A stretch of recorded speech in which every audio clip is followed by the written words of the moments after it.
topic of plastics in the ocean is not that fashionable in the European Parliament, not that much as the problem with the batteries, with the white technique, with the tires, with CO2 emissions, etc., etc.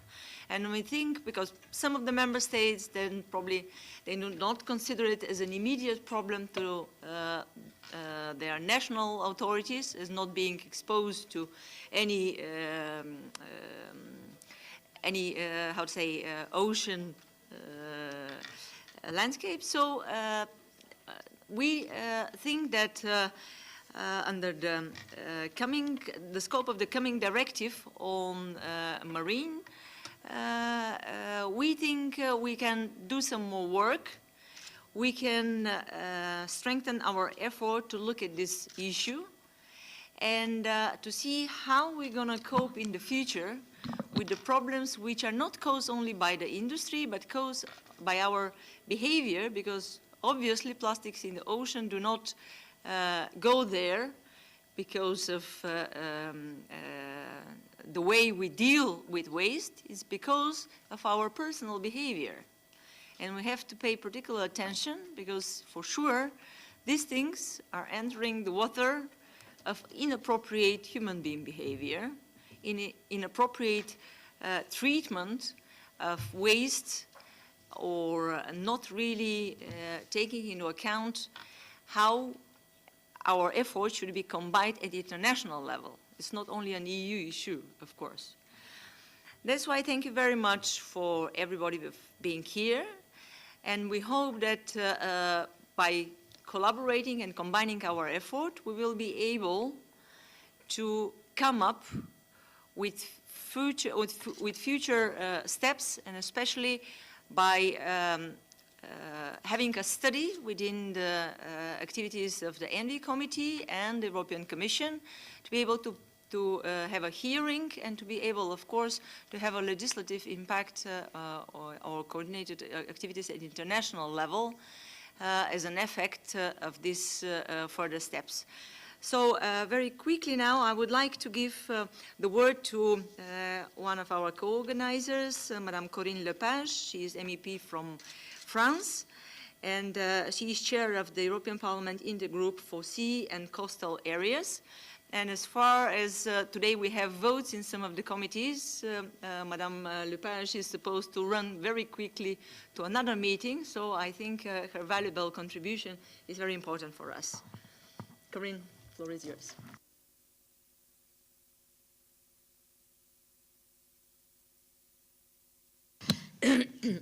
Merci beaucoup pour cette introduction. Je remercie mes collègues, Madame Parvanova et Monsieur Gerben-Jan, de m'avoir demandé de prendre la parole à cette réunion sur un sujet qui peut paraître mineur, mais qui en réalité ne l'est pas du tout. Lorsqu'on parle des déchets et des déchets dans la mer, bon, actualité oblige, je dirais, on pense d'abord au pétrole. On pense aux déchets nucléaires qui ont été gentiment enfouis pendant des années et des années. On pense à des produits toxiques, chimiques qui peuvent être déversés par des navires qui ne laissent pas toujours leur signature. On pense beaucoup moins au plastique. Et en réalité, comme Anna vient de le rappeler, les plastiques dans la mer représentent maintenant une quantité tellement importante de déchets que cela devient réellement un grand problème.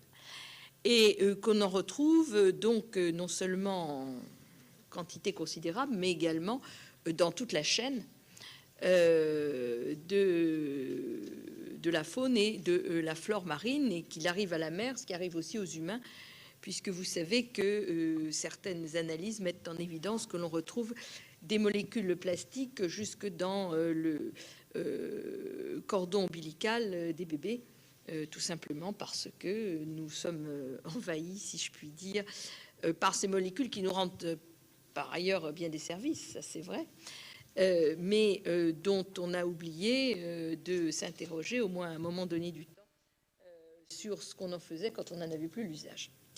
Donc moi, je suis très heureuse que vous vous saisissiez de ce sujet, qui est un sujet vraiment important, parce qu'on ne peut pas continuer comme ça. La mer n'est pas une poubelle.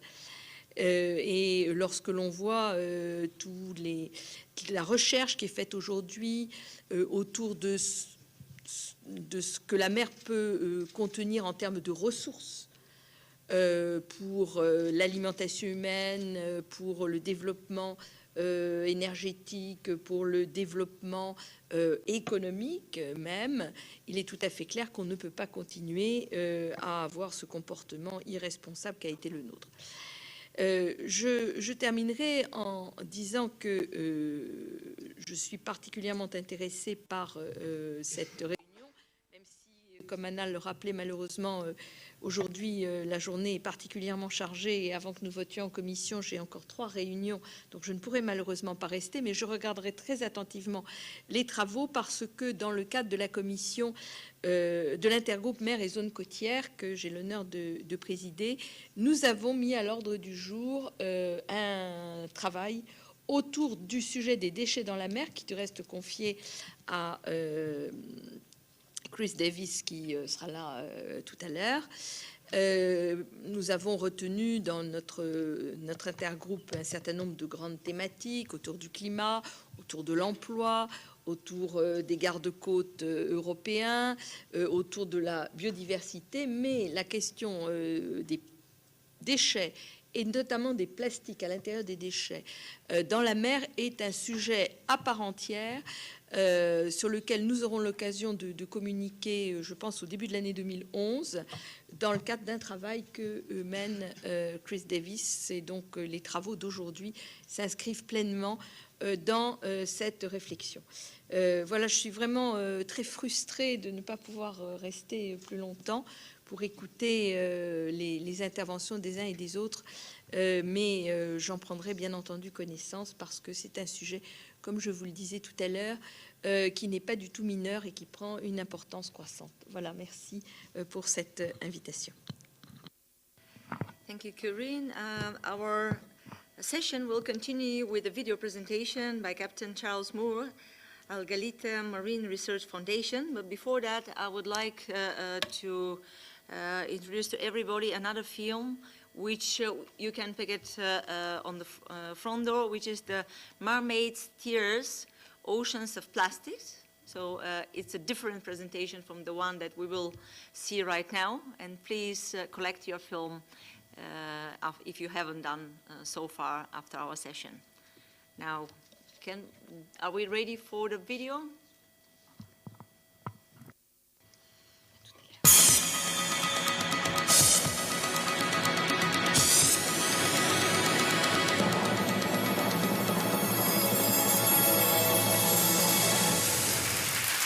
Let's talk trash.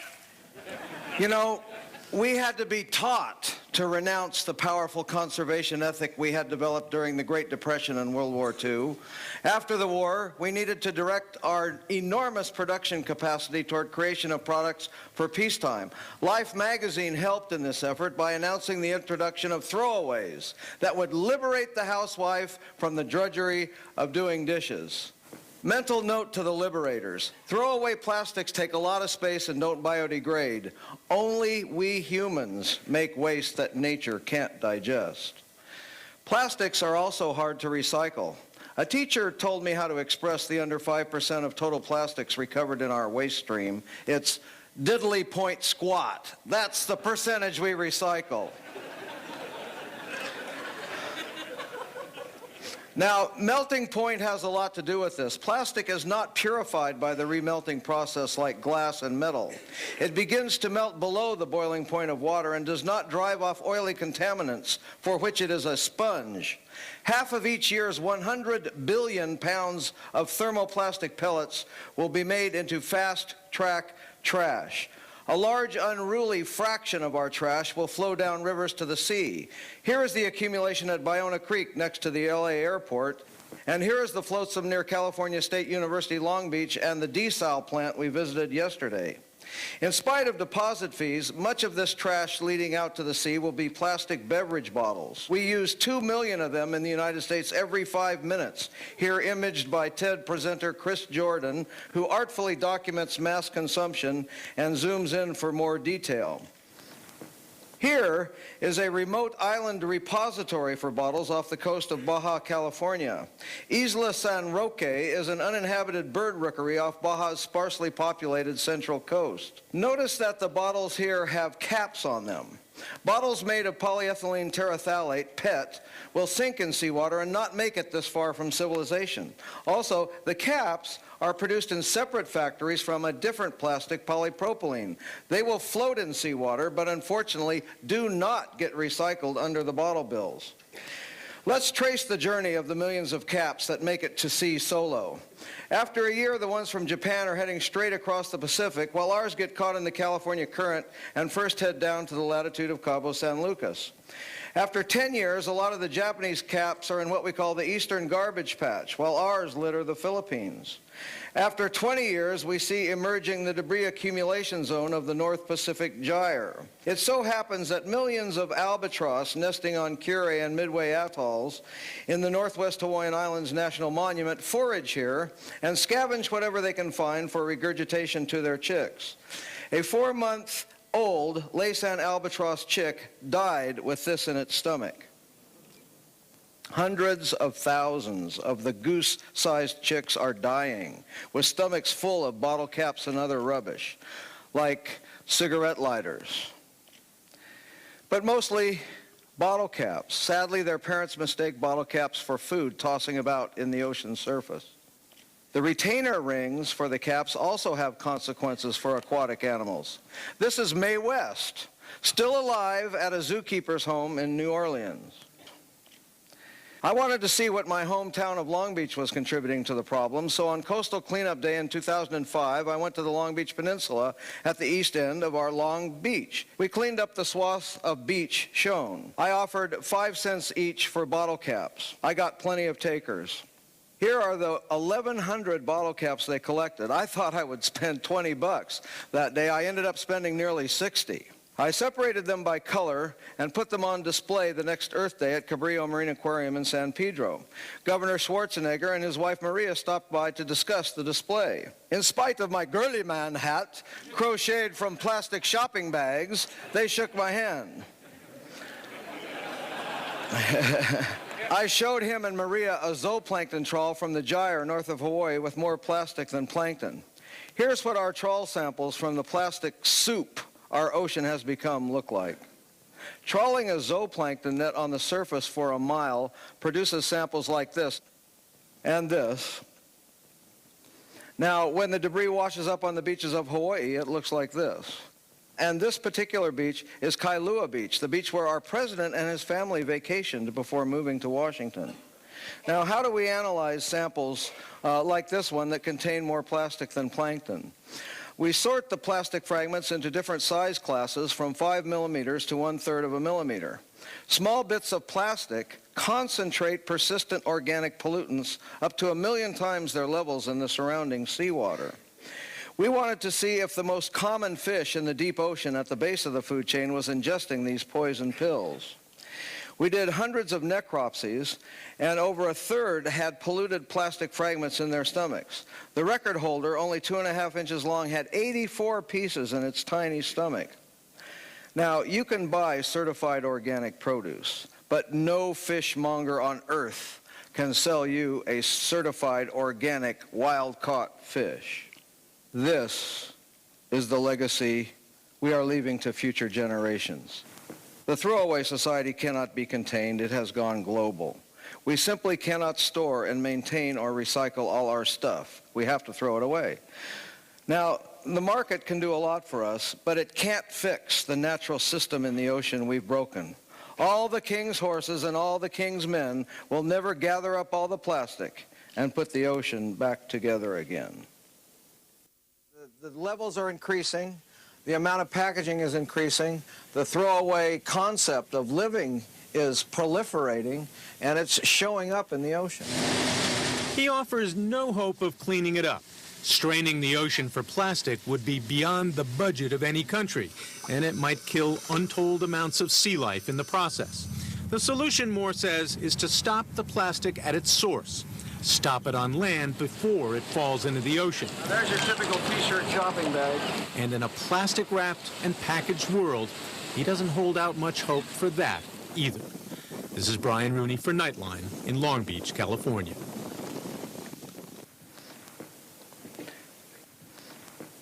Thank you.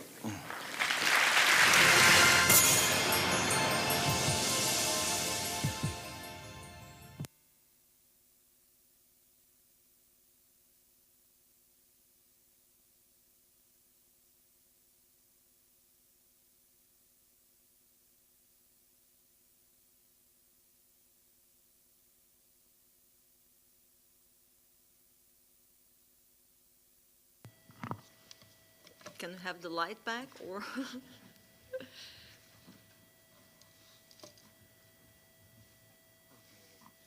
Thank you. So I don't have words to describe what we have seen, so it speaks so much by itself. And I'll go directly to our next presentation from John Mowat, Communimers International Milieu Organization, KIMO, the current status of marine litter in the Northeast Atlantic. Yes, thank you, Chair. Good afternoon, everybody. I'd like to just give a little talk about the status in the Northeast Atlantic, what the situation is, and have a look at some solutions. Firstly, for those of you who don't know our organisation, Communes International Milieu Organisation, I'm sure the Danes here might be able to correct me on my pronunciation, or the Local Authorities International Environmental Organisation. We represent municipalities on marine pollution issues, from maritime safety, nuclear emissions to the marine environment, and of course the issue we're here to talk about today, marine litter. Just to give you an idea of the scope of our organisation, we have 152 municipalities as members, stretching across 15 countries in Northern Europe. Most recently, we've expanded into the Baltic region. And as an organisation, we have a vision which is, at the moment, sadly, a long way off, that we'd be at a situation where we would have no deliberate discharges of litter into the environment, which I think you can see from the previous video is not the case at the moment. And a lot of the figures I'm going to talk about in my presentation come from an assessment that we did on behalf of OSPAR and United Nations Environment Programme into marine litter in the Northeast Atlantic, which is part of a global series looking into marine litter worldwide. And coming out from that report, I really want to talk about the main impacts of litter. The first and the longest known one is just about the visual impact, about the types of litter on beaches or in the water. Secondly, moving on to talk a little bit about the ecological impact, and also one that's very important for municipalities, the economic impact. When we did the report, we sent out questionnaires to every country. We did a literature review of the background information. And when you look into it, most of the information we have on the sources and amounts of litter comes from beach litter monitoring, both at an OSPAR level and also from various countries. And what you can see is that the highest level of marine litter in the Northeast Atlantic is in the North Sea region, where you can find between 600 and 1,400 pieces of litter per 100 metres. Between 62 and 80% is plastic. And the most common categories are plastic particles and rope cord and nets. And through the period of the OSPAR monitoring over the last 8 years or so, there's been no significant upward or downward trends in the amount of litter. They've stayed relatively high. Just to show you, here's some of the main categories identified in the beach litter. And I think you have to go down probably 6 or 7 of these before you find one that's not plastic. So that shows the scale. And if you look at it in a percentage-wise, you can see that plastic really does dominate, with sanitary items coming in second place, just at 7%. But it's also seabed litter, not just litter washing up the coastline. we're involved in a project called Fishing for Litter, which I'll talk about later in my presentation, but we've monitored some of the seabed litter. And you can see here that it's the same situation, though, as you'd expect. Because it's from the sea bottom, it's more heavier items like wood, rubber, and metal. One of the things that was highlighted in the report was the new and upcoming issue of microplastics, small fragments, which my fellow speaker Richard is going to talk about in his presentation following on from me, so I won't go into detail here. And we try to look through and see what are the sources of litter, and some of them are, as you'd expect, the fishing industry. Rope, cord, and nets was one of the most common items we find on beaches, and between 14 and 38% of the items in the Northeast Atlantic originate from the fishing industry. We also have the shipping industry is also a major source, and you would think that if we had, we have reputable European shipping lines, that nothing would be thrown over the side of a vessel, it would be taken in and disposed of on shore. However, we've done some work with Pro-Sea Foundation, which is an marine education foundation in the Netherlands, and they do marine awareness courses with cadets in the Merchant Navy. And this is a list of just some of the things they were asked to throw overboard in the first 6 months of their time at sea. So you can see everything here from hazardous chemicals, plastic barrels, waste, up to fridges and engine parts. We still have a problem with sewage-related debris, especially from combined sewage overflows where storm water goes into the sewage system, overloading the treatment plants. And of course, beach tourists also contribute to the litter burden. And then, as you saw in the previous presentation, land-based sources, either with litter blown off the land or washed in through the river system. And in fact, in the OSPAR area, we find that between 20 and 38% of the litter items found on the beaches, on the beach litter monitoring, relate to packaging items. But of course, as we saw, this also has ecological impacts.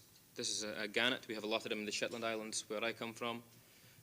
They build their nests out of seaweed, but here this bird, rather than picking up seaweed off the sea surface, has picked up a nylon rope, which then doesn't break down and has become entangled and stopped it from feeding. And it's quite clear to see when you go off in any boat and you go to the cliffs where these birds nest, you can see that almost 90% of the nests have green or orange or red plastic incorporated into them.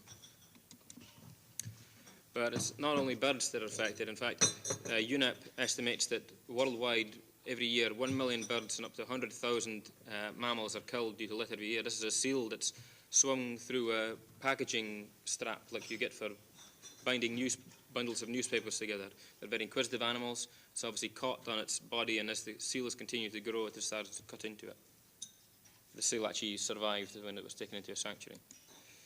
But it's also larger animals. This is a whale that washed up on the Dutch coastline, and when you look closer, you can see that it had a rope entangled around its neck. But ingestion is also a problem. This is turtles, which are an endangered species. They feed on jellyfish, but they can find it very difficult to differentiate between jellyfish and plastic bags. Can look very similar in underwater environment, and it can have a significant impact on them. And also, relating back to the albatross we saw in the previous presentation, well, we have a relative of the albatross here that feeds in the whole of Northern Europe, the fulmar, and they also have the same problem, that they pick off plastic pieces off the sea surface. Now, that can either cause death directly, or it can have sublethal effects, such as damaging the stomach, decrease in digestive function, their stomach feels full so they don't eat properly, or the absorption of toxic substances, which really leads to making them more susceptible to disease and also reduces their ability to reproduce. So this is a fulmar. The work's been done by Dr. Jan Andres van Franeker in the Netherlands. This is him dissecting a bird, taking out the stomach. And you can see here in the white plastic tray on the right-hand side, the black pieces there are plastic that's been removed from this bird's stomach. Now, while this is a bad situation, it does make the fulmar actually quite a useful tool in monitoring litter.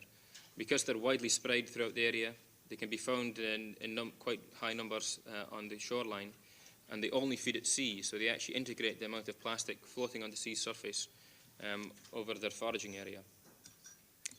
So what they do is they collect the birds, they take the plastic out of their stomachs. This is an example here. They then count and weigh the number of pieces and use that to model the results. And here we have it that over 96% of the birds they find have at least one piece of plastic in their stomach. The average weight is about 0.3 grams, which doesn't sound that much, but if you scale it up to a human size, it's about a lunchbox full of plastic that you would have in your stomach. And I think you can imagine if you had that, you'd be feeling quite ill. Now that's split into two kinds: the user plastics, which are products that are broken down, and industrial plastics, which are the pre-production plastic pellets. And this is the data for the Netherlands. And you can see there was a slight reduction in the late 1990s, but since then it's leveled out and there hasn't been any improvement. And it's still a long way away from what we'd see as the ideal level, which is no more than 10% of the birds having more than 0.1 gram in their stomach, which is the sort of background Arctic level. And while they were doing the work, Dr. Franeker noticed this very sharp pieces of plastic in some of the birds' stomach, and they couldn't figure out where they were coming from until they trialed putting plastic through a food grinder. And what they think is that this is anecdotal evidence that either on ships plastics are being thrown out with food waste, or it's being washed out from land-based sources. Of course, as well as being an impact on ecology, it's also litter has an economic impact. Back in 2000, Chemo did a study looking at affected sectors, and at the moment we're in the process of redoing that study, which will be presented to the OSPAR ministers at the ministerial conference in Bergen in September. And there's quite a range through cleanup, through cost of shipping, cost on the fishing industry, also the degradation of the ecosystem. But I'll go through a few examples for you. The way we found this information was to send out questionnaires, over 3,000 questionnaires, to individual companies, local authorities and organizations. And if you look at the UK, the average cost for beach cleaning was £140,000, which is about 18 million euros a year. And obviously, as municipalities, one of the key things is tourism, and then beaches are responsible for attracting 60% of tourists. And to give you an example of the impact that can have, in the UK, seaside tourism was worth 10.1 billion in 2007. There's also costs like harbour cleaning, through manual cleaning of harbours and disposal of the waste, around, on average, 8,000, but of course it varies with the harbour size. And then also, I mentioned the fishing industry as a source of litter, but the fishing industry is also a victim of marine litter, whether it's through restricted catch, paint or oil contaminating fish catches, or through damage to nets or propellers being fouled. And as you can see here from the Scottish fishermen, a very high proportion of the fleet had been affected. This is actually a Danish boat. This is a 1-week catch off the Danish coast. So you can see it's quite a significant amount. But if you look at the overall costs between the repairs and the lost time and the damaged catch, we work it out to be between 16 and 18,000 euros a year per vessel. So for the Scottish fleet, that could be between 30 and 40 million, which of course is very significant at a time when an industry is like the fishing. So at Chemo, we've been trying to engage with the fishing industry to make them part of the solution rather than part of the problem. And we've been developing a project called Fishing for Litter, where we engage with the fishing industry to actually remove litter from the sea, to change their way they think about how they handle their own waste and waste they collect in their nets, and to get them involved in an environmental project. I'd like to say we started the project, but we didn't. It was done first by the Dutch government in the Netherlands. They started in Den Helder with 10 boats, and since then we've expanded the scheme both in the Netherlands and into the UK. And the fishermen participate on a voluntary basis in this. They don't get any payment. And it's quite a simple scheme. The boats get large 1-meter cubed hard-wearing bags. They take them off during the normal fishing activity. They collect the litter that comes up in their nets, not their own operational waste or waste on board the vessel, but other people's waste that they're removing from the sea. They then take the bags ashore, where we arrange with the harbours to have them collected, and then they're either disposed of or recycled on land. And give you an example of the Scottish project we have was to set up a network of 15 harbours involving 200 boats to take 200 tonnes of litter out of the marine environment. And we're coming towards the end of that project now, and we're on target to meet those. But of course, to get the fishermen involved, you need to keep the scheme relatively simple and straightforward. So what we have is a complete network, so that the fishing boats from the northeast of Scotland can pick up a bag in their home port, they can land it in Shetland or on the west coast, and the scheme is the same in every harbour, so it's convenient and easy for them to use. And that's one of the keys to increasing their participation. We have a range of boats involved in the scheme, mostly trawlers, as obviously they're taking the most up from the sea bottom. But we also have some pelagic vessels, mid-water trawlers that do herring and mackerel as well, who asked if they could participate in the scheme even though they didn't collect as much. The waste is then taken ashore following the guidelines to be provided for the boat. It's collected in a separate skip from the normal harbour waste stream. We have to be quite careful, obviously, about hazardous chemicals, and they have to be dealt with through the normal waste management scheme in the harbour. And as I said, it's important that we make this distinction between the vessel's own waste, which is their responsibility, and should still go through the scheme, and other people's waste that they collect, which we feel that as they're doing a service, they shouldn't have to pay for. And we've had very good participation. I had one fisherman who came up to me and said, we just didn't realise how much we were throwing over the side because we were doing it one piece at a time. And at the end of the week, when we had this huge bag of litter on board, suddenly the light went on. I thought, God, we really need to start taking this ashore.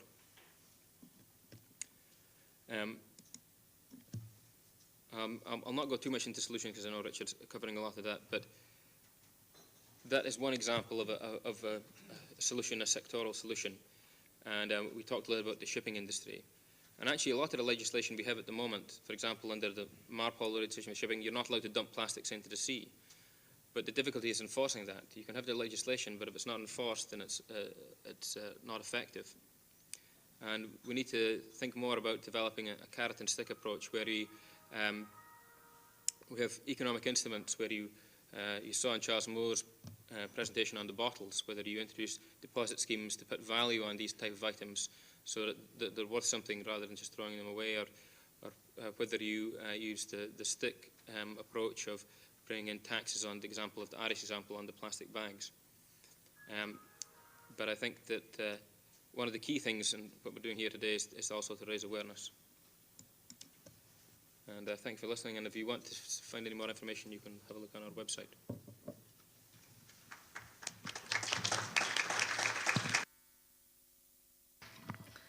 Thank you very much. I think already people have a lot of questions that they would like to ask you. But before that, we have one more presentation from Dr. Richard Thompson from Plymouth University on the microplastic and the marine environment, which makes things even for human beings worse.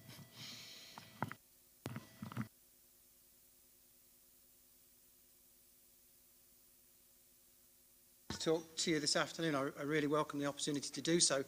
With permission from the chair, I did wonder if we could have the stage lights just slightly lower, because I think you'd be able to see some of the images better. I don't know if there's still anybody here that can control the lighting, but if it's possible to have it a little bit lower, then I think that would be to our advantage. It should be the opposite. Here should be dark, and there. Yeah, well, absolutely. Yeah, I don't know. Anyway.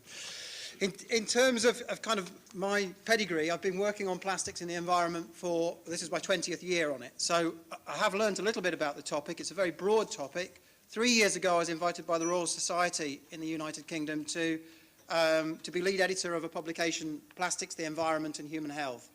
This booklet summarises 15 research papers across the benefits that plastic bring to society, the potential impacts on the environment, on human health, on wildlife, and also addresses some of the solutions. And I'm very happy to send a PDF of any of the papers in that.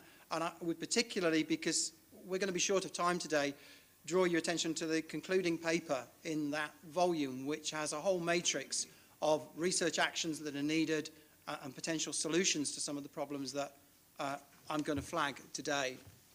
But before we kind of go there, I just want to take a step backwards and really to give a bit of balance to this because we are very much living in what has been described as a plastic age. We've had a bronze age, we've had an iron age. This is almost definitely an age that's very strongly influenced by plastic. Here I am in 1964 surrounded by plastic toys.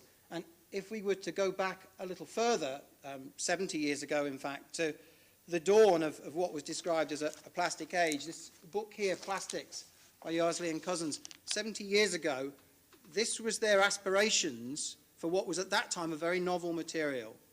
These were the thoughts about what the next 70 years would bring. It is a world free from moth and rust and full of colour, a world largely built up of synthetic materials made from most universally distributed substances, a world in which nations are more and more independent of localised naturalised resources, a world in which man, like a magician, makes what he wants for almost every need out of what is beneath and around him. Now, many of the predictions in Yardley and Cousins' book about the benefits to society from plastics have come true. Unfortunately, they failed to recognise some of the problems that we're also faced with. The point of this slide really is to emphasise that there's a balance here. I'm going to talk about some of the problems. There are a whole range of... is that a signal from the back? No? Okay. Thank you. There are a whole range of reasons, and I hope that my colleagues from Plastic Europe a little bit later on are going to talk about those, the benefits that plastics bring to society, because we surely can't do without them. And in this century, I believe that plastics are what we're going to need to help to reduce mankind's footprint on the environment. But we need to get a better balance with the environmental concerns. These are large items of plastic debris that we're quite familiar with, things that John talked about, from a Lego man cast ashore on shores in Belgium to some debris from the European Space Agency fallen on a shore in the Caribbean. The stuff that I've been more interested in over the last 10 years or so is the smaller and smaller stuff. Materials that would be regularly ignored by a local council beach clean, would be missed by cleaning operations on the shore, fragments that are still just about visible.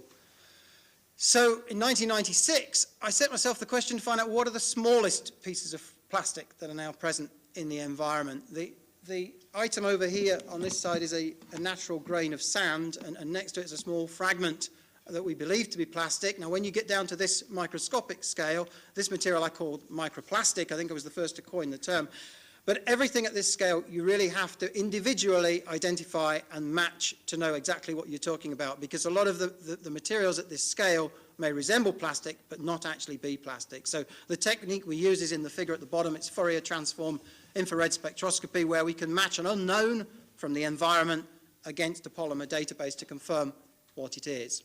So the debris I'm going to present in the next part of the talk, everything I'm talking about has been confirmed as being an item of plastic from the natural environment. So using this approach, we showed that fragments of microscopic plastic debris had increased significantly in abundance over the last 40 years, comparing between the 1960s and 70s with the 80s and 90s. This is using data from archived plankton samples. We showed that plastic fragments of this kind were widely distributed around the UK, around Europe, and since that we've looked at a further 20 sites worldwide, and we found these microscopic fragments in beach sediments from countries literally from the poles to the equator. Quantities, I would stress, are relatively small, but we're dealing with a very laborious means of extraction and identification here, and I think the point to take home is this stuff is ubiquitous, and it's very likely the end product of the fragmentation and breakdown of the larger items of plastic we're more familiar with. What exactly is microplastic? Well, we coined the term, I think, back in 2004. At that time, I was really thinking of truly microscopic pieces. Since then, NOAA in the US have broadened the term to consider it to be anything less than about 5 millimeters. Particles down to almost the nanoparticle scale have been confirmed as plastic from the environment. NOAA are considering anything less than 5 millimeters. The reason for their cutoff is partially logistical, but also partially based on the kinds of organisms that might ingest this small debris, the birds, for example, that John has been talking about. What I do think is important is that the material is correctly identified and confirmed to be plastic. Having said that, I will stray a little bit from data where we have that complete confirmation. This is data, this is a work in progress. This is using plankton records taken from the Atlantic by Sir Alister Hardy, Foundation for Ocean Science. Every dot on that map represents a plankton sample that contains an unidentified floating object that they presume to be plastic. We are currently working through those to confirm which of those hits are plastic and which are not. But it's interesting to note the change in abundance over the last few years. 2004, 46 samples contaminated. 2005, 56 samples contaminated with unknown items. 2006, 89. So quite a widespread distribution of this kind of plastic, small plastic material. In some places, we seem to have localized hotspots. Again, the specific identity of the polymer here was not confirmed, but from Swedish waters, over 100,000 small items per cubic meter of seawater believed to be plastic. This is relatively near, I understand, to a shipping a port where plastics are transferred to the land. So it may represent a spill, but we've got hotspots of contamination and widely distributed litter as well at this microscopic level. What are the sources of this kind of material? I believe there are several fold. I think there is certainly fragmentation of larger items of plastic debris that are being abraded and becoming brittle in the environment. There is also the sort of inadvertent, inconsequential result of attempts to make plastic more degradable or biodegradable, and with permission from the chair, I'll circulate this sample. I don't know if it's possible, John. This is a degradable plastic that was designed to completely degrade within 3 years of production. The sample that I'm circulating was produced in 2004. You can see that what remains is thousands of fragments of small plastic. It was originally a carrier bag. And I think that there is a clear need here for us to look at international and national standards that define degradability and biodegradability, because the industry is not necessarily breaking any terms there. It's just that the standards that are set do not necessarily match any useful, environmentally realistic set of principles. So we've got breakdown of large items, we've got plastics that were designed to fragment in the environment. We've also got the direct introduction of small pieces of plastic to the environment. Increasingly, small pieces of plastic are being used as abrasives in a wide range of cleaning products, particles so small that they're not likely to be removed by any form of sewage treatment and are likely to pass directly through the sewage systems into the aquatic environment. And there's also the spillage of raw materials that are used in plastic manufacture. And I know that industry is making good efforts to reduce that kind of spillage. But nonetheless, if we look at a sample of plastic taken from a shoreline near to Plymouth, and with permission from the chair, I might circulate Exhibit B. We have a container. The large container is the natural debris from the top of the shore. The small container is the plastic that was removed from that sample of natural debris. This is the natural debris. That's the plastic that came from it. A lot of it is small pellets destined for manufacture. Some of it is fragments of larger items that have broken down into smaller pieces. Okay, so that's the scale of the problem. How concerned about it should we be? If we look at media accounts, then potentially we should be really quite concerned about it. Some of these are very accurate, I would say, and close to our current understanding, close to the current evidence base. Some maybe exaggerate the claims.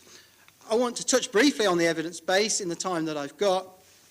We know that microscopic fragments of plastic of this size are ingested by a wide range of marine invertebrates, creatures that filter feed, creatures that are detritivores, and creatures that live in marine sediments. We know, these are based on laboratory experiments rather than field experiments, but it's an initial exploration of the kinds of things that would eat this material and what happens to it after it's been ingested. We know that, for example, in Mytilus edulis, the common mussel, the sort of thing you might have as moule for it, plastic after ingestion, after a pulse exposure of a few hours, moving those mussels to clean seawater, we've still got plastic in the tissues of that mussel 48 days after ingestion. So there certainly appears to be potential for plastics of this size to be retained, possibly resulting in the same kind of problems that we have of physical obstruction that we see for larger organisms. It's also been widely suggested that there may be a possibility that small fragments of plastic this size range could release potentially harmful chemicals to the food chain. What's the evidence base for that? Well, there are two sources that have been suggested. The first is that in plastic production, a range of additives that are potentially of concern from a human health perspective are used, and I'm thinking here in terms of phthalates, of flame retardants, of antimicrobials. There's a wide body of literature referring to concerns for human health on those issues, and I know my colleagues from Plastics Europe will have comments on those, but my point here is that if we've got items where as a solid plastic item, we've got a concern for for transfer of chemicals from that, what's the situation where we've ground that down into a powder from nature, and we've now got an incredibly large surface area to volume ratio compared to what we started off with? If the chemicals of concern are not left the solid item, I suggest that there would be considerably increased potential for them to do so when we have plastic fragments. The second route that has been put forward is the fact that plastics in the marine environment will absorb and concentrate persistent organic pollutants from seawater. I'm speaking here of hydrophobic contaminants that are actually repelled by the water itself and will latch onto plastic in preference to that seawater. Colleagues in Japan have demonstrated that in a period of about 10 days you'll get orders of magnification concentration of these contaminants on the surface of plastic. So the models that I've been investigating with my team in Plymouth are to look at the potential for the release of chemicals via these two routes. This diagram is a sort of a cartoon, if you like, illustrating plastic particle, the large thing in seawater. The diamond-shaped dots are additives from plastic manufacture that have the potential to leave the plastic. The red dots are the contaminants, the persistent organic pollutants present in seawater that have been shown to latch onto plastic. We then move to frame 2, which is a simulation of the guts of a marine organism, where we've got a different chemical environment to the surrounding seawater. We've got gut surfactants in some organisms that are more or less designed to strip organic matter from solid particulates. So the question is, in those circumstances, do we get release of these sorbed contaminants? Do we get release of additives that are used in plastic manufacture? And do we in fact end up with a cleaned plastic particle being defecated at the other end? Evidence so far is limited. We've had limited research funding to address this issue, but so far from modelling studies based on the marine worm Arenicola marina, we've shown that actually relatively small quantities of plastic could significantly increase the potential for transport of persistent organic pollutants to that worm. This is an in vitro study. I'm happy to give more details of that if you want to under questioning. But I would say that it's context specific. It depends on the habitats in which those creatures are living, because there are a whole range of other natural and man-made particulates that may also transport chemicals in the same way that the plastics might. So it's not a simple story. The point I would make, irrespective of where we are with the science, and I think the science is really, that is the cutting edge of the science, is understanding the potential for toxic transport. I think some of the media accounts are certainly ahead of the science there. It's something I think we should have more funding to examine. But I think what we can say is that we're dealing with a situation where we've got large items of plastic on the left breaking down into lots of smaller items. That seems relatively certain. As that happens, we're going from a large number of particles to very, very many millions of particles. We're going from common to ubiquitous. We're going from a relatively low surface area to a high surface area. We're increasing the number of organisms that may potentially ingest this type of material because it's available to smaller creatures, and we're increasing the potential for it to act as a surface for chemical transport.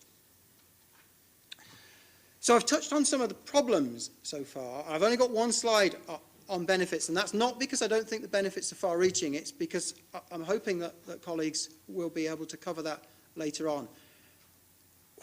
A future without plastics is truly unimaginable. I fully subscribe to that view. We will need plastics to reduce carbon emissions through lightweight products in cars and planes. We will need plastics in medical applications. We will need plastics in packaging to help to supply goods safely to the consumer. Plastics have many benefits to bring us. They're lightweight, they're inexpensive, they're durable, and they are actually incredibly recyclable, despite what we actually do with them. Now, there are problems all the way, as I see it, along the production chain. The principal problem, as I see it, is that at the moment, our consumption is entirely linear. We turn around about 8% of world oil production into plastic products that we then dispose of to landfill or incineration. So there are problems at the production stage with the use of non-renewable resources and the spillage associated with that and the potential emissions. There are problems with consumption. I've touched on potential for transfer of chemicals to humans from products. I won't dwell on that, but the one I've highlighted in red is that despite the fact that we've got this incredibly versatile material, lightweight, inexpensive, will persist in the environment for hundreds if not thousands of years, 8% of world oil production devoted to it, around about a third of this material we turn into items that we throw away within around about a year to 2 years of production. And that is the simple fact that, in my opinion, that will be unsustainable as our natural resources start to dwindle further. There are problems at the disposal stage that we've touched on from a point of view of wildlife. Putting it to landfill is not really the answer either, because if it's going to persist in the environment for hundreds, thousands, tens of thousands of years, we're really just archiving a problem for future generations. Incineration is merely hiding that problem. So what we need to try and find a way to do, and I'd refer you to table 1 at the back of this book, is to redress this balance between benefits and impacts, where I think at the moment we've got impacts to some extent outweighing the potential benefits, certainly in some areas. Sure, we can start to think about disposing of plastic properly. That might prevent it getting into the marine environment, causing some of the problems John's touched on. But if the alternative is only putting it to landfill or burning it, then that doesn't really solve the problems associated with our linear waste of fossil fuels. So proper disposal is part of the answer, and it's an area where we need behavioural research to understand why people have a propensity to litter. Solutions 2 is clean up the mess. Well, sure, I would love to see us do that, and I would certainly support efforts to do that. But if you look, the graph on the right-hand side is the production curve. If you consider in the first 10 years of this century, we've produced already more plastics than we did in the entire century that preceded. Pulling it out is an absolute waste of time if we do not address the sources of that debris getting into the environment. Solution 3, it's been suggested that to reduce the potential dwindling resources of oil and gas that might be turned into plastic, then perhaps we could produce a bioplastic out of crops. And in some cases, this bioplastic might be biodegradable. Well, I don't believe that we've got enough land on this planet to feed the growing human population, let alone to produce plastic products to fuel our wasteful society. This, to me, is no universal answer to the problem. Moreover, it challenges the potential for us to actually recycle plastics at the end of the day, which is one of the things that they have great potential to do. So whilst there might be some potential here, I think it's very limited, and we shouldn't delude ourselves that that's the answer. Another solution has been to create plastics that will degrade in some way, and we've circulated an example of that already. What I would say here, again, apart from the fact that the environmental consequences of these fragmenting, degradable polymers are not really known, the benefit of plastics, to my mind, is that they are very durable and that they can be recycled. You make a plastic that disintegrates quite quickly, you knock both of those advantages on the head almost immediately. There are solutions definitely in terms of material reduction, in terms of getting goods safely to marketplaces, and many supermarkets have started to work on this. There are also options for designing for reuse, and again, in the supply chain, this is starting to happen. But the point where I think we need to address greatest effort, actually, is in the post-consumer plastics, the material that's ending up in landfill, that's ending up in the natural environment. And here, it's another one of the 3 R's, it's recycling. Now, this gentleman here has just built a house rather than out of building bricks that we might normally build it out of. He's built it out of recycled plastic. Now, that might be very, very noble motivation behind that, but we've actually got quite good materials for building houses. The reason he's had to build a house out of that plastic is if you see the bale of plastic material that he's had to start with, it's a horrible mixture of different types of polymers, of different colors, of different types of plastic, in different states of fouling on them. And literally all you can really do with it is to make it into something quite crude like a house. Now, this isn't solving the problem of linear use of oil, turning oil through products into waste, where all we're doing is diverting use of another material like bricks and concrete. What we need to do to solve the problem is be a little bit smarter and design plastics for high end-of-life recyclability in what I would call a closed loop. So what we need to do is we need to turn plastic bottle back into plastic bottle. We need to turn plastic carton back into plastic carton. And here is, again, an example of where we need participation from the consumers, and I think we've seen that consumers are very keen to buy into this agenda. In the UK, we've seen a dramatic reduction in the use of single-trip carrier bags over the last few years. What the consumers need is information, and they need help from industry and legislature to to get the message across. How can industry help? Well, quite simply, by designing for high end-of-life recyclability. I've got 2 bottles here in front of me, both deliver a soft drink. Both made of the same type of polymer. This one, potentially 100% recyclable in a recycling scheme, been achieved in closed-loop London in the UK, turning an old bottle into a new bottle with virtually 100% recovery. Here I've got a plastic drinks bottle with very low potential recyclability, a plastic bottle that somebody in the recycling industry described to me as an absolute devil to recycle. Now, the point here I'm making is that we've got very good at designing packaging to get goods safely to consumers, to stop the product from perishing. That's very important. We've got very good at designing products for marketing, and that I think is what is going on here, but we're putting very little effort in designing for high end-of-life recyclability and recovery and reuse back into the same product, rather than diverting this into what would have been the bricks of a house. Where can legislature help there? Well, it's interesting to me to note that on the sides of both of these bottles, it tells me how much fat's in there, how much sugar's in there, how much carbohydrates in there. What I think we need to do is to identify what the environmental footprint of these pieces of packaging are. Could be something quite simple, like the system that we have for the amount of salt in foods. Green uses a high recycled content, high end-of-life recyclability, minimum necessary packaging to get goods safely to consumers. Red, low recyclability, excessive packaging, etc.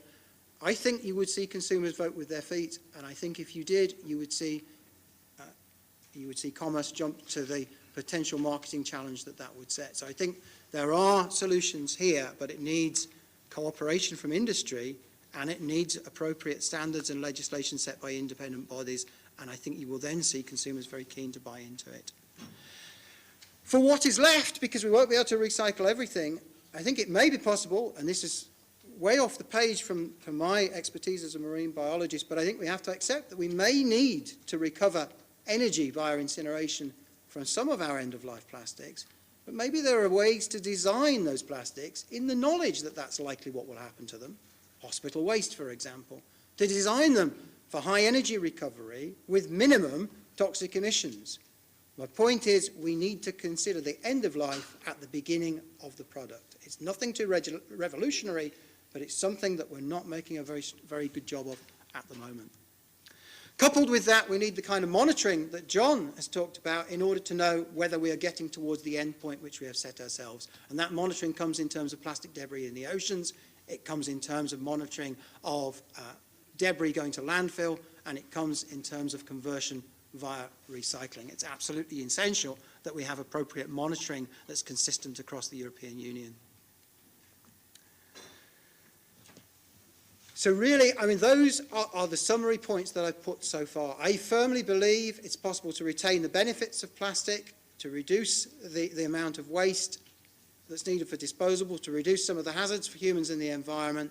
But I think we need to be aware that the measures that are required are likely to vary. There's no single solution. They're going to vary according to plastic type, according to application, and they're going to vary geographically across the European Union according to what the alternatives are and what the options are for recycling. There is no one solution fits all.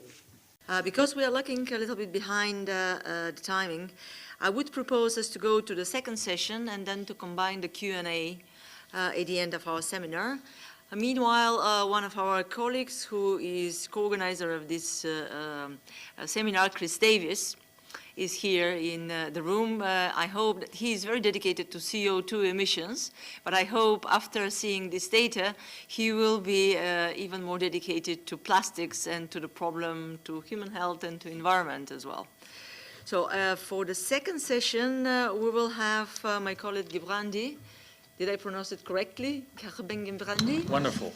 Okay, I'm proving. He will chair our second part of the session.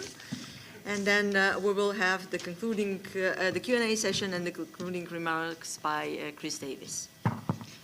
Thank you, Antonia. Can I invite the speakers of the next round to come to this side of the room?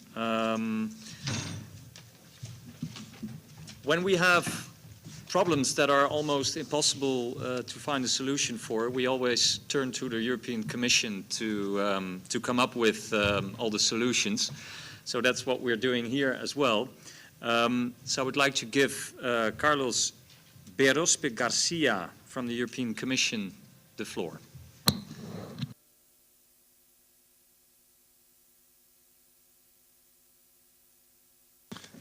Thank you very much, and thanks for the different honorable members from the ALDE group to invite us. We try to work on solutions, sometimes on miracles, but it is very encouraging to have heard people who know about such complex things. I would like to put a couple of comments in perspective, notably in relation to a new policy which is not sufficiently well known, which is a Marine Strategy Framework Directive.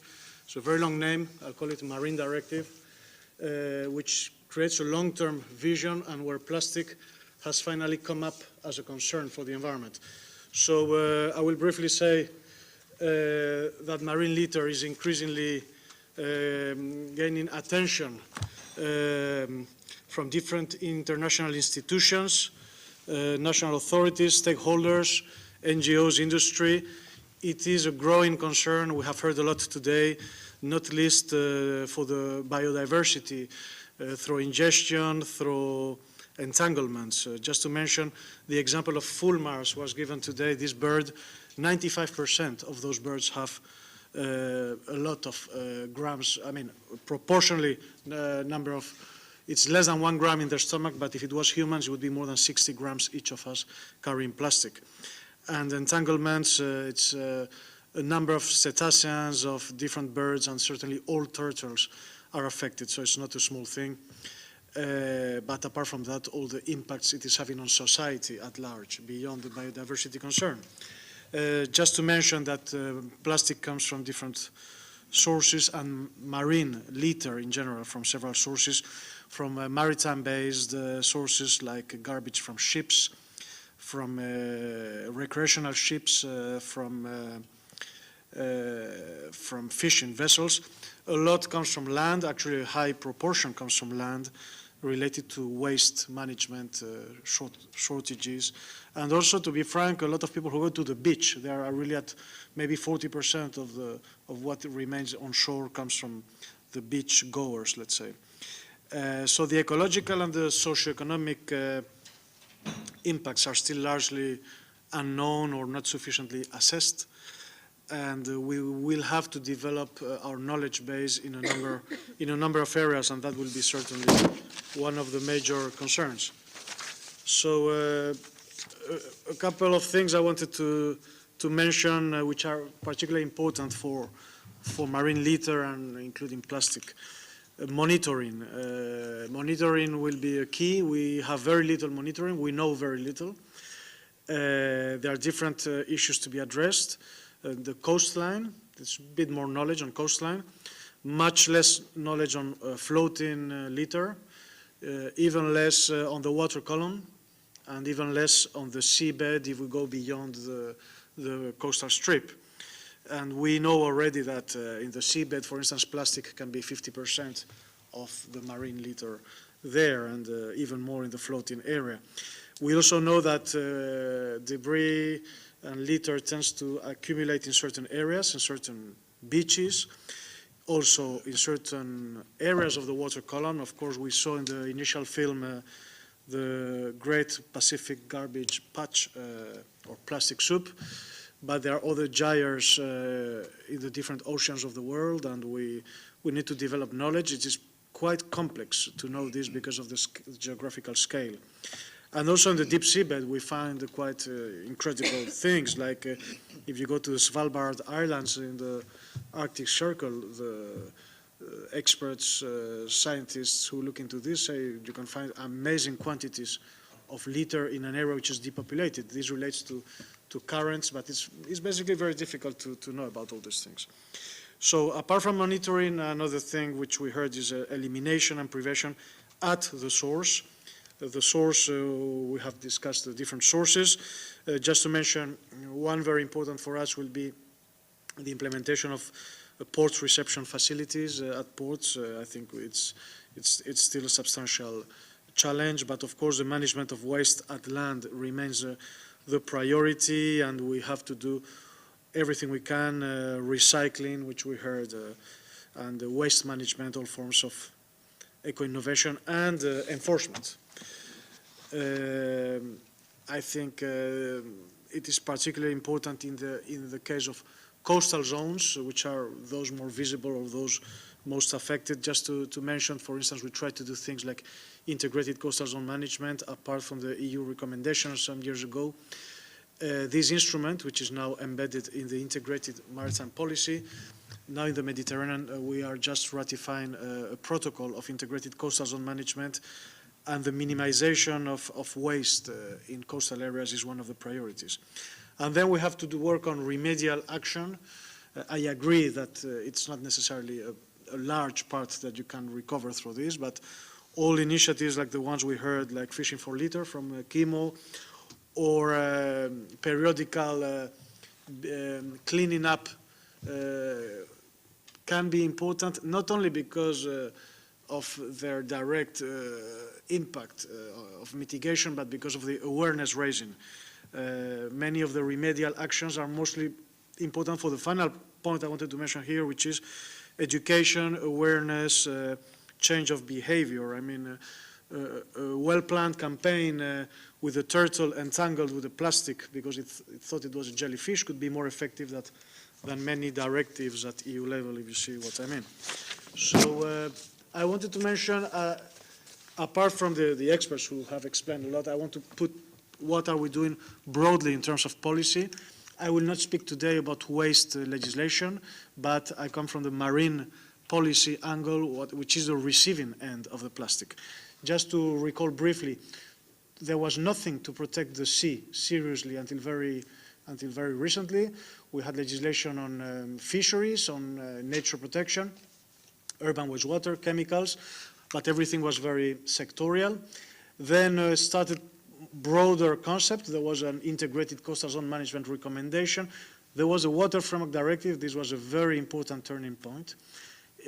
But it only covers coastal waters. And to my knowledge, by the way, it doesn't address litter or plastic, things like that. But anyway, it started to be an integrated concept about how to handle, how to understand the impacts of all economic sectors at the same time in an integrated manner, taking the ecosystems as a focal point. But it was only for coastal waters, so we had to go one step beyond, and we developed this directive, which was one of the thematic strategies requested by the Parliament and Council in the 6th Environmental Action Plan in 2002, was to develop a thematic strategy to protect all marine waters. And we developed this directive, Marine Strategy Framework Directive, which came into force 2 years ago, which is now a very challenging situation now. Maybe let me say a couple of things. That what is this directive about? It's fairly new. I think it's worth explaining, and it relates to litter, as I will explain now. The member states must develop what is called marine strategies, which are management plans. It's a management plan of the sea integrated, having regard at all human activities. Basically, it has to start with an assessment of what is the status, but not only what is the status, but what are the pressures, and what are all the human activities. And this explicitly includes marine litter and therefore through plastics and other sources. And then the member states in 2012 have also to determine objectives, targets. What is the good status to be achieved? I didn't mention the objective of this directive is to achieve good environmental status of the sea by 2020. And the member states have to specify specifically what it means. So in terms of litter, the member states will have to get together and to decide quantified reduction targets, coordinating within their regions. I will come back to this. And then 2 years later, they have to adapt monitoring programs. Of course, there are monitoring programs today, but they are not adapted yet to all the areas the directive has to address. For instance, for marine litter, most of the available monitoring relates to coast in a number of member states. Some already started to look beyond, but this is an opportunity to increase monitoring. And then, most importantly, they have to develop programs of measures, and programs of measures to address each of the objectives and each of the pressures, and one of them will be the litter we're talking about. Another concept I will come back later is that there is a requirement of regional coordination. So you have to clean up the Mediterranean, the North Sea, or the Northeast Atlantic, the Baltic, the Black Sea. And in each of these regions, the member states will have to get together for each of these stages, from assessment to targets, to monitoring, to programs of measures. And the directive includes, like the Water Framework Directive, a 6-year cycle. So all these stages will restart again in 2018. So there are like 2 rounds to try to get to good environmental status, which is sort of circles, starting with the assessment, objectives, management, etc. And maybe one step I wanted to mention to you briefly for your information. The very first step in this directive is being now, actually, and for the MEPs who are not aware, I think it's important to know, the Commission is mandated to adopt a decision through the so-called comitology, because this was before the Lisbon Treaty, a decision on criteria of what is good environmental status. And we have gone through a committee in May, and now it is under scrutiny by Council and by Parliament. And to prepare this, we worked with scientific experts from the Joint Research Center and from the International Council of Exploration of the Seas. I would like to thank IFREMER in France, because they volunteered to set up a task group for marine litter specifically. So we had 12 scientists specific to marine litter, 12 specialists. Actually, 2 of them are here today, Mr. Thompson and Mr. Muat. And they came up with recommendations, including on microplastics, which is perceived as a rising concern, and we involved the stakeholders, the different regional sea conventions. So we got through the committee, as I mentioned, in May, and now we are in scrutiny period.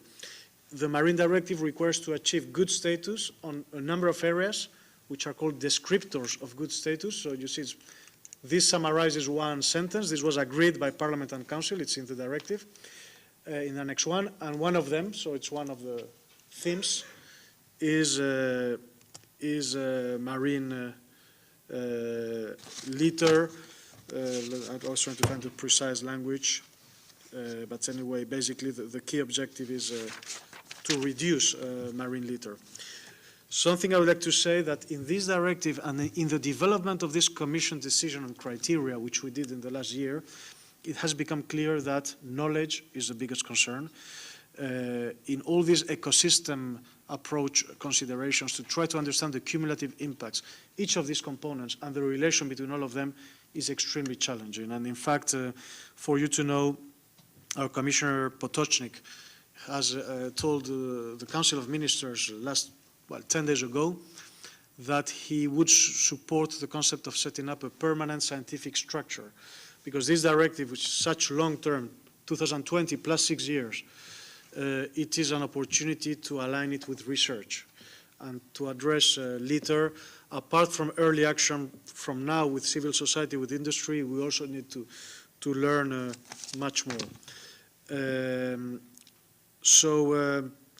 Maybe a couple of messages I would like to give, because I know some members of Parliament are also involved in the integrated maritime policy, that the directive is defined as the environmental pillar of the maritime policy, but I would like to give a few more things at this famous term, which is that it is integrated by definition. It requires to understand all economic sectors and all human uses at the same time. It has a long-term policy vision. It is related to sustainable growth, because it aims at setting the limits, what is sustainable and what is not, and therefore we consider it can be a driver for eco-innovation. It is legally binding. It has a binding requirement of regional coordination, and we are trying to show that it is and should be very central to the development of the integrated maritime policy, together with integrated coastal zone management. Maybe just to mention that, as I said before, we have different conventions around Europe. John Moat from KIMO has been working a lot in the context of OSPAR for the Northeast Atlantic. Work has been done in the different conventions, UNEP MAP, which is Barcelona Convention for the Mediterranean, HELCOM in the Baltic, the Bucharest Convention. So now the implementation of the Marine Directive, including for litter, will not be a simple process being done in Brussels, but the member states will cooperate in each of these regions, and it will be there that they will develop a lot of the things I mentioned, from assessment to target setting and possibly to monitoring and measures. And I thought it was important to recall now that there are many concepts coming up about strategies for the Atlantic and for other regions, to remember that there's already a legal requirement for an integrated approach to understand and manage all human activities through the Marine Directive. So with this, I will just finish saying that it is a moment to start to work together. The Marine Directive provides an opportunity. Of course, the directive addresses the end result, which is the litter and the plastic reaching our waters and our beaches. So we'll have to work inland also with the colleagues in charge of waste management, with organizations and with industry, because the priority will be behavioral change. It is clear that the big change will have to be through change of behavior and awareness raising. Thank you.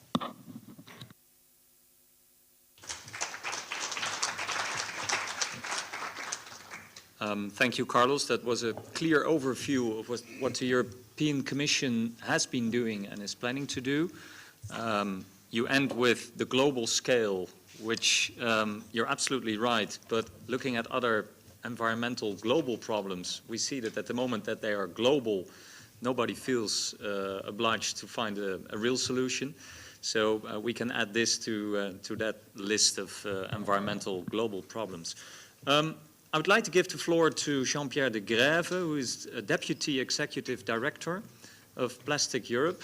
And we have in total about 20 minutes for the last parts of our seminar. So I would like to ask you to, well, to be as brief as possible. Thank you.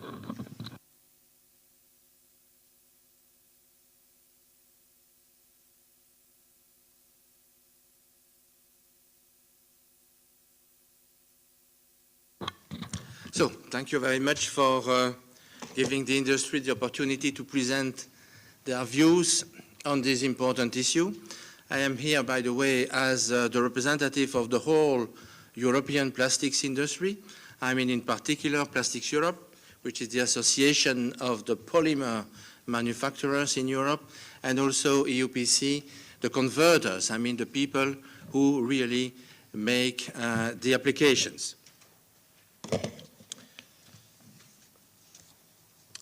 First of all, I would like to make very clear that we have, as part of this key issue, to face two very special problems. First of all, we need definitely to find a way to dramatically reduce the volumes of waste that are, first of all, being deliberately dumped in the oceans. There is still a lot of waste which is deliberately dumped in the oceans today, unfortunately, and the ones that are accidentally ending up in the oceans because of accident, because of storms, because of whatever. This is the first problem. The second one is what to do with the legacy of waste present in the oceans. Are we happy with that? Or do we need to do something?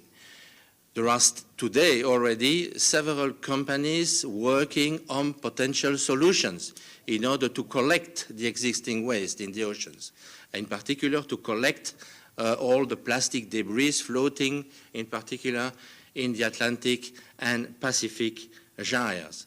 At the moment, these are programs which are a little bit theoretical, but it's a key issue for the future. Shall we be happy with that, or do we need to find a solution for our children? What is missing today? What is really missing today?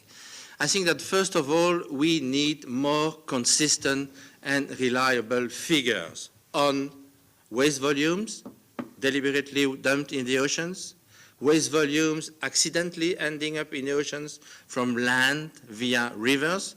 As you know, The best guess today is that 80% of plastics ending in the oceans are coming from land, and also best figures regarding the origin of the waste, regarding authorized dumping of waste, regarding illegal dumping of waste, regarding waste which is abandoned on beaches, regarding waste coming from accidents on sea, and regarding waste coming from land.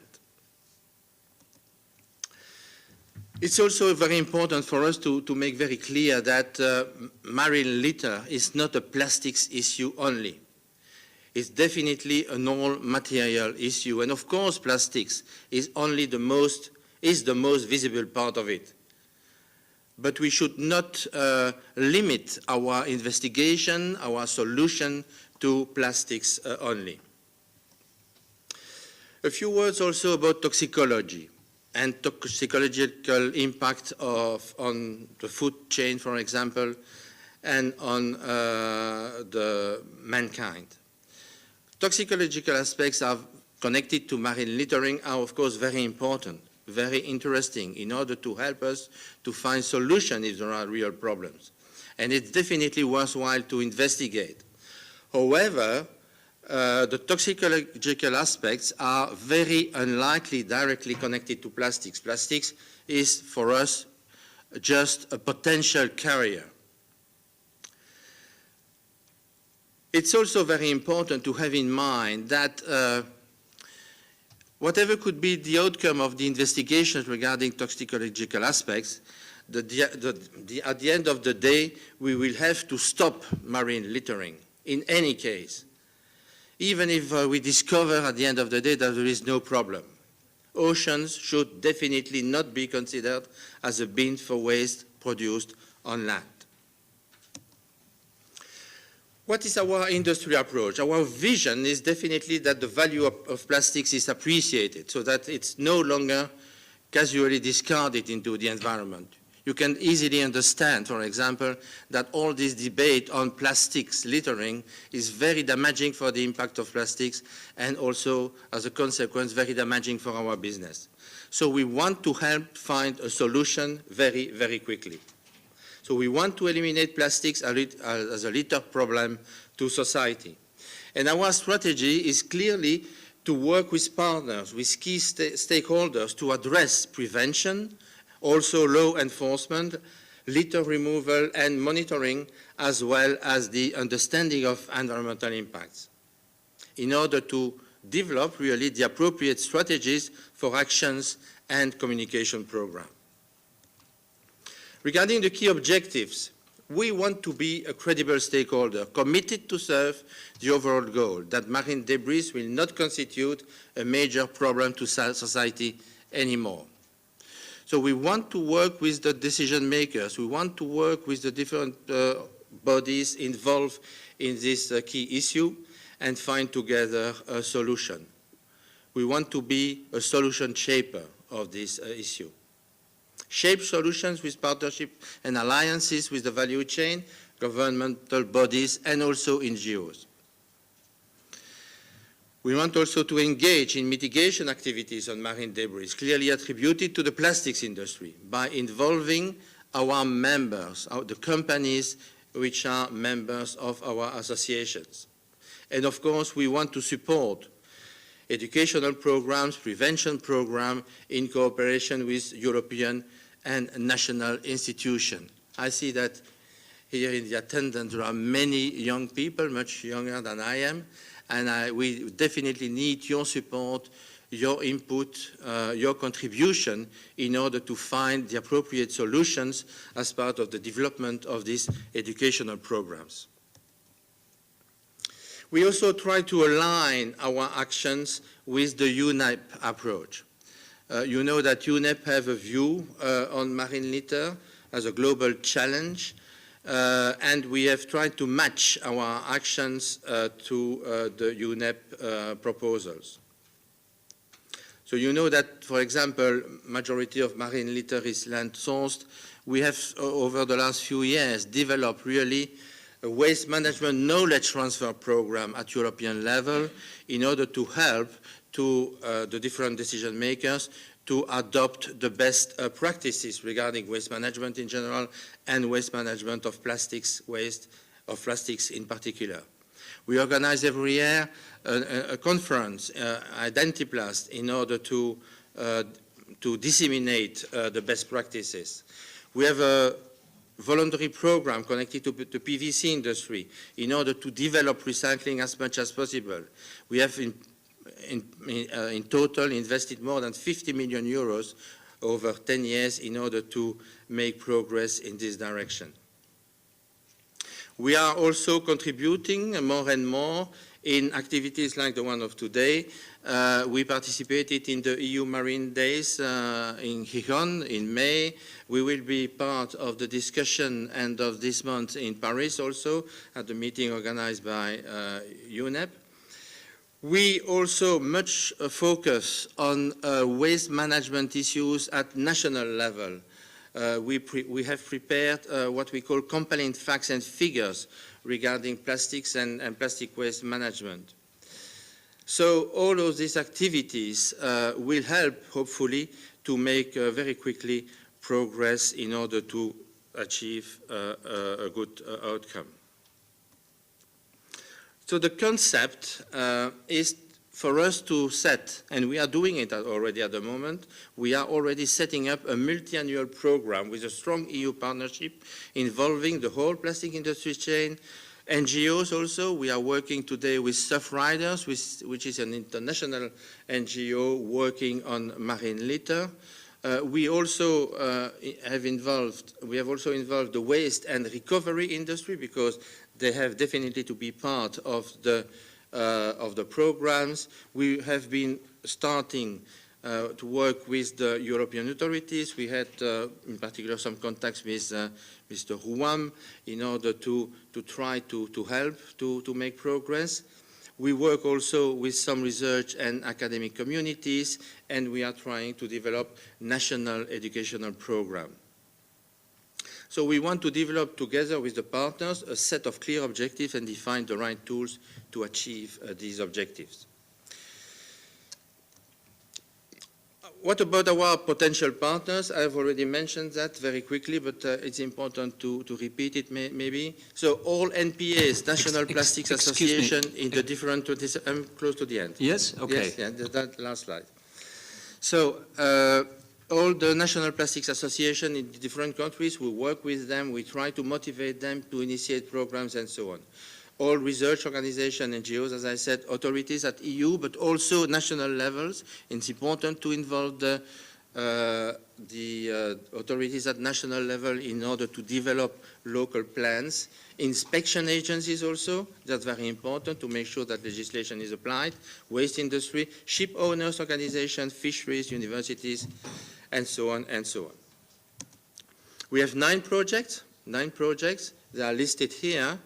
And we are planning to set up the corresponding working groups. These projects are, of course, connected to what I have mentioned before. Important also to understand that the situation is not similar in all countries regarding waste produced at land. And there are countries where recycling and recovery is very, very well implemented, other ones where it's much more difficult.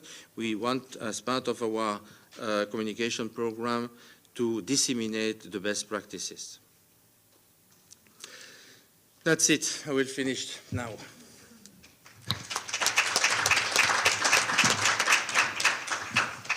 Thank you very much, Mr. de Greve. That was absolutely clear what the industry is doing to try to solve the problem. Can I now give the floor to Karen Bilo from WWF? Yes.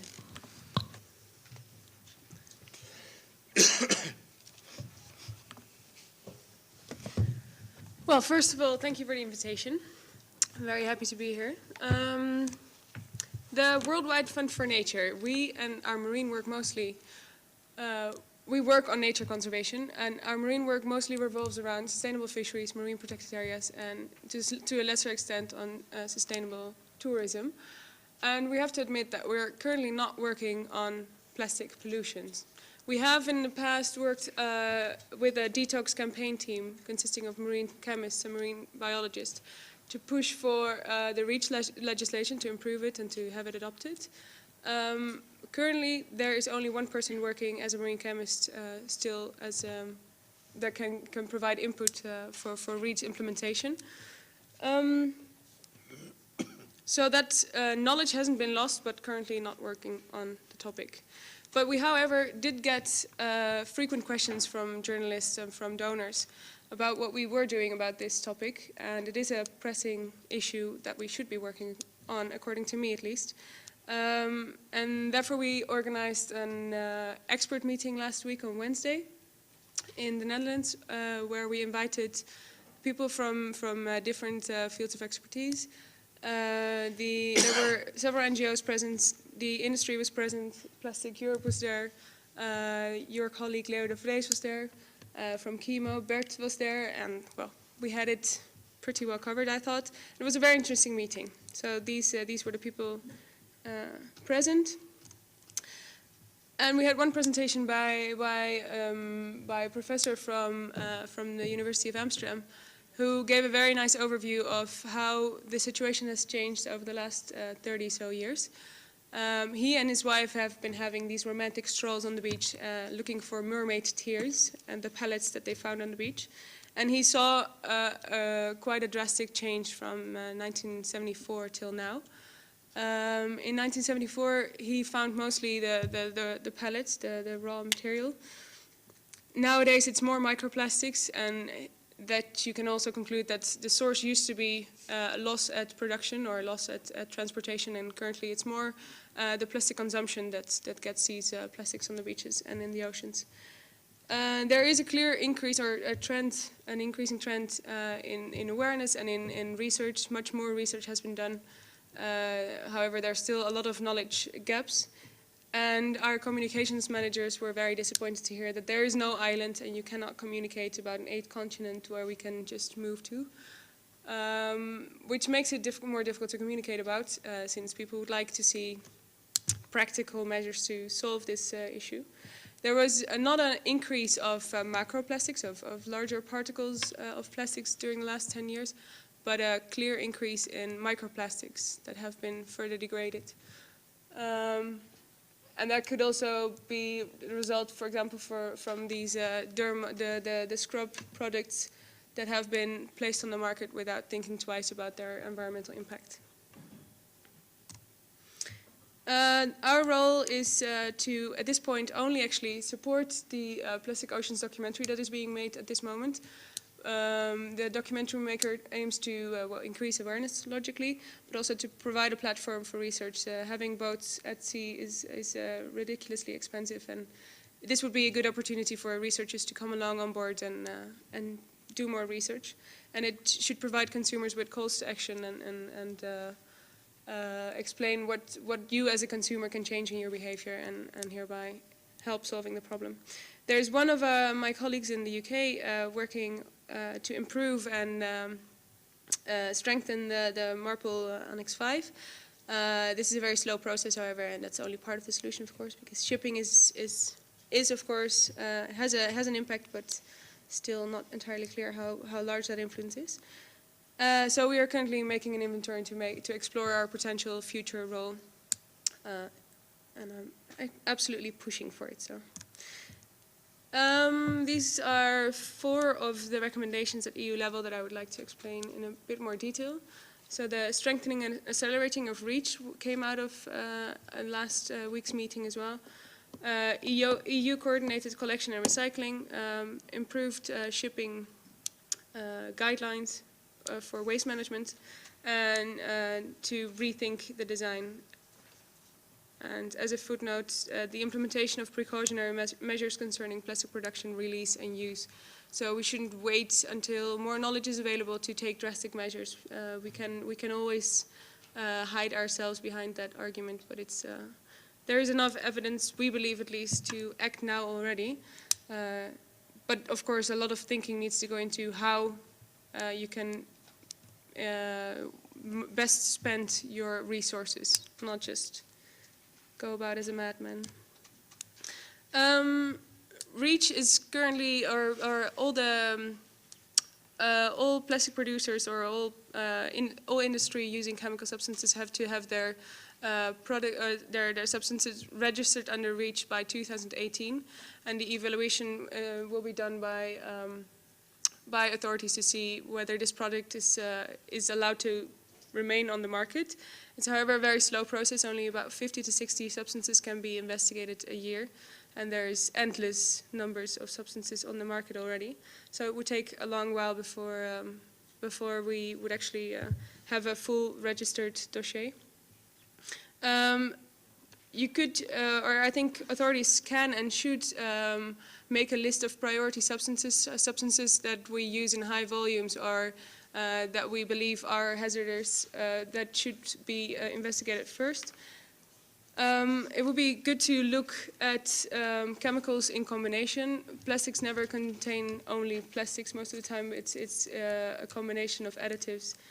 So the investigations need to reflect reality and do these investigations in combination. And we believe that the industry should not claim we are now complying with REACH, so this is all we can do. There's a world beyond REACH. Even if your substances turned out not to be toxic, for example, that doesn't mean that the product itself is sustainable. So there's many more steps towards sustainable production. Collection, EU coordinates collection.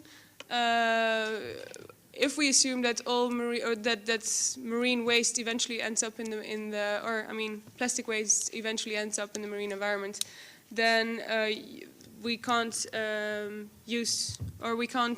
work in isolation. There needs to be a coordinated collection system. And instead of the 3 R's, I heard 5 R's last week, which is refuse, reduce, reuse, repair, and recycle. And I think all 5 should be taken into account when we think of how to make collection or how to make plastics a more durable product. The rethink of design was already mentioned. Oil-free plastics, I agree with you that we might not want to use renewable sources and hereby impair the production of food. Less toxic components. Can products or can plastics still have the same properties without these additives, or is it still as much of a useful product if we wouldn't put as much additives in it? And to make them more biodegradable and more marine proof, so to say. So many products are biodegradable under the right conditions, but if they end up in the marine environment, they often don't degrade because it's not the right condition for them to do so. Zero discharge. At this point, there are still a lot of marine litter, or still a lot of litter that can be thrown overboard. Plastics can still be incinerated, and probably still there is a lot of plastics thrown overboard. It's difficult to enforce, of course, so that's an issue to keep in mind. And more efficient transport. If you see these pallets on the beach, then that just means that it somehow got wasted during transportation or production, which shouldn't be necessary. And apparently about 10,000 containers get overboard on a yearly basis, of which apparently 2,000 in the EU. So that should not be necessary, I think. Then a small remark about the Marine Strategy Framework Directive. As you mentioned, we aim to achieve good environmental status by 2020 in European waters. Karen, can I ask you to speed up a bit? Yeah. Because we have to start voting in a few minutes. Yeah, yes. On these kind of issues. Yeah. Yeah, definitely. I think this is actually my last slide. And the 10th element that they've identified as important was that properties and quantities of marine litter do not cause harm to the coastal marine environment. It is difficult, however, to find indicators to prove this, but again, for this as well, do we need more information before we realize that we need to take drastic measures? And what was mentioned as well in the meeting was that the Marine Strategy Framework Directive in isolation cannot do what it intends to do. It should really be coordinated with the Waste Directive, the Water Frame Directive, since litter comes from the land mostly. If indeed 80% comes from land, then we cannot have an independent, isolated Marine Strategy Framework Directive. And I think that was it. Well, thank you very much. And my apologies both to you and Mr. de Graeve for, well, rushing you, because we are running out of time. Before giving the floor to Chris Davies for 1 minute of final remarks, I have a few myself. It's a pity that we don't have any time for questions, but I think the best of this meeting is that we've met each other, we know where to reach each other, and we will find each other in the future when necessary. What I find striking is, to be honest, the difference between the first part of our session, where the scale of the problem was, I think, very, very well described, and later on, well, what we could do to solve this problem. Actually, the solution is not about cleaning up. It's actually just about avoiding to make it even bigger, the problem. And I think that is not a very positive conclusion. I like the idea of having a plastic age at the moment, after the Stone Age, etc., etc. That doesn't mean that if we go to the next age that we will not use any plastics anymore, because we still use stone and bronze and everything. So we will still use everything, but maybe in a different way. And I liked very much the idea about behavior change, but that is easily said and very difficult to implement. I'll leave it to that, and I'll give the floor to Chris for his final remarks. Thank you. And yes, our time management is about as poor as our waste management. Let me thank the speakers, and because we're not going to have a chance for questions and answers, I hope they'll be available for some individual questions if you can stay behind. I think a couple of slides that really struck me. One was the one and the comment that we've generated more waste in the last 10 years than we have in the past century. And also the slide which just extrapolated the current rate of growth, which just seemed to be stratospheric, really, just almost a vertical increase, which just reminds you that if it takes a long time to turn an oil tank around, how long is it going to take us to tackle this problem, given that most of the answers we seem to have heard refer to the need for more research, for more measurement, behavioural management, things which are intangible, very difficult to get hold of them. But at least we've started turning our attention to this. The Commission has started doing some work on it, I know. The European Parliament's Environment Committee has just commissioned, or put budget allowance aside to commission a consultant's report to come up with some practical proposals. So I hope in the political process, we'll start to get some dynamism. And I hope above all that although, yes, there's need for research and measurement and the like, we can also start to learn by doing. Just get on with it, because otherwise, in our lifetimes, we're not going to see much change.